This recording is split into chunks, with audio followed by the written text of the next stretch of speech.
Bharatiya Janata party और जननायक जनता party का गठबंधन प्रदेश में नुकसानदायक है, कहा सांसद विजेंद्र सिंह ने। जी हां, हम आपको बता दें, करनाल के रामलीला ग्राउंड में मीडिया से रूबरू होते हुए हिसार से सांसद विजेंद्र सिंह ने कहा कि प्रदेश में भारतीय जनता पार्टी और जननायक जनता पार्टी का गठबंधन नुकसानदायक है। विजेंद्र सिंह यहां पर पंखा दंगल में पहलवानों को सम्मानित करने के लिए पहुंचे थे।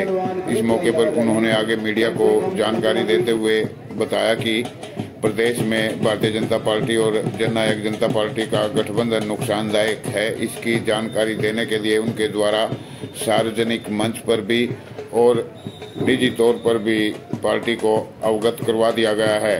उन्होंने आगे जानकारी देते हुए बताया कि पिछले दिनों जो मेरी आवाज़ सुनो रैली का आयोजन किया गया था, उसमें पक्ष के और विपक्ष के लोगों को यह जानकारी देने के लिए किया गया था कि वीरेंद्र सिंह अभी भी राजनीति में सार्थक है, वह निष्क्रिय नहीं हुए हैं। इस मौके पर उनके साथ पंखा दंगल कमेटी के प्रधान रामधन कंबोज, चौधरी वीरेंद्र सिंह के सहयोगी रहे चौधरी रामकिशन के अलावा पंखा दंगल कमेटी के पदाधिकारी भी मौजूद रहे।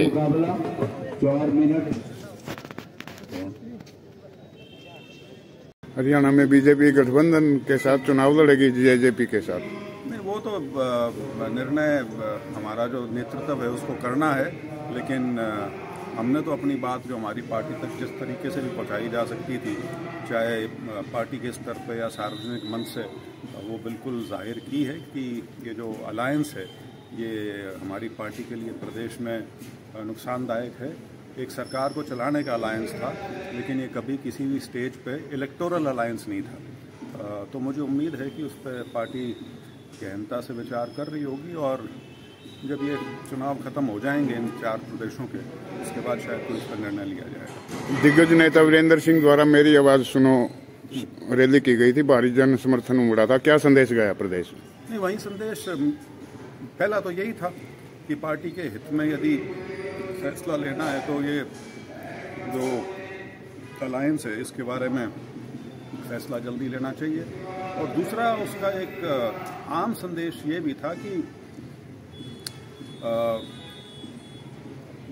बहुत से लोग पक्ष के थे और विपक्ष के शायद ये मान चुके थे कि चौधरी वीरेंद्र सिंह शायद अब हरियाणा की राजनीति में उतने सार्थक नहीं रहे जितने पहले होते थे। तो वो जो लोगों को गलतफहमी थी वो भी उसमें दूर हो गई। भारी जनसमूह उमड़ा था, लोगों को क्या कहना चाहेंगे जो पहुंचे?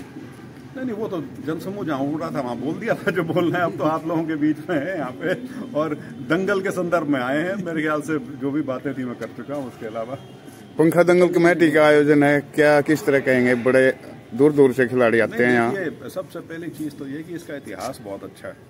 इसको करीब 75-76 साल हो गए। सिर्फ कोविड के 2 साल थे जब ये नहीं किया गया था, नहीं तो हर साल ये दंगल का आयोजन किया जाता है। वो अपने आप में दिखाता है कि जो समिति है वो पूर्ण रूप से बड़े सक्षम तरीके से इसका आयोजन साल दर साल करती आ रही है। मैं तो खैर पहली बार आया हूँ और मेरी यही शुभकामना है कि ये निरंतर इसी तरह से चले और आगे और बढ़े और जो खिलाड़ियों का जो पार्टिसिपेशन है वो बिल्कुल अव्वल दर्जे का अभी भी है और आगे और भी उसमें बेहतरी आए, यही मेरी कामना है। Thank you. कुछ कहना चाहेंगे किस लिए? सबसे पहले तो त्यौहार का मौसम है, सबको आने वाले त्योहारों की बहुत बहुत बधाई। दशमी की भी और उसके बाद दिवाली की। जो 73वां पंखा दंगल है उसका जो आयोजन पिछले 75-76 साल से हो रहा है, उसके लिए आज मेरे को जो आखिरी दिन है उस पर आमंत्रित किया गया है। समिति का मैं आभार व्यक्त करता हूँ उसके लिए। साहब का बहुत आभारी हूँ, धन्यवादी हूँ कि इन्होंने अपने कीमती समय में से समय निकाल कर हमारे दंगलों के लिए यहाँ पे आए। और चौड़ साहब का तो बहुत ही पहले आभारी हैं। ये जो हमारा ऑफिस है ये चौड़ साहब का ही बनवाया हुआ है, तो इस करके वो तकरीबन हमारे पास आते ही रहे। तो भाई साहब को तो पहली बार हमने इनवाइट किया तो बड़ी खुशी हुई और बल्कि हमारी सारी टीम बहुत खुश है। चौड़ साहब के लड़के अब की बाद ब्रजेंद्र जी सांसद जो हिसार से हैं वो हमारे बीच आए, सौभाग्य समझता हूँ अपना और धन्यवाद हुई। गुरज की कुश्ती में कैसे इनाम रख रखे हैं इस बार? गुरज की कुश्ती में 1 लाख का इनाम है और साथ में गुरज है और खिलाड़ियों के अंदर क्योंकि बड़ी जी तोड़ से लगे हुए हैं तो अभी रिजल्ट सामने आ जाएगा। मेरे ख्याल ये 25 कुश्ती हो चुकी 3 दिन के अंदर। कितनी वेट तक की कुश्ती हो जाती है? ये अलग अलग वेटों में कुश्तियाँ हैं, क्योंकि उनमें इनाम भी अलग अलग है। 51,000 भी है, 31,000 भी है, और 21 भी है, 11 भी है, और 51 भी है। और ये कुश्तियों के वेट के हिसाब से है। Thank you sir.